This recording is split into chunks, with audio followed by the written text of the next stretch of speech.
much does China benefit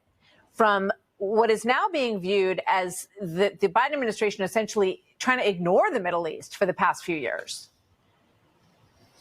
Yeah, and even worse than that, I would say having a deliberate policy of what they might call détente or rapprochement with Iran, but what we can more accurately call appeasement. From the start of this administration, trying to revive the Iran deal, which basically legitimized their industrial-scale nuclear program, delisting the Houthis, now placing restrictions on aid to Israel. The list is much longer than that, but effectively we've had a policy of appeasement with respect to Iran, and therefore Iran has grown more aggressive. The North Star for this administration has been fear of provoking Iran, and they fail to see that that fear itself is provocative because it emboldens our enemies. And I think China similarly is looking at our response both in Europe and the Middle East and trying to figure out, well, might now be a good time to test the United States when they don't seem to want to invest in their own military and when their commander-in-chief keeps sending these signals of weakness on the world stage and when they're internally distracted by a presidential election. I fear we've entered the window of maximum danger, which is why men and women of good faith in both parties need to come together,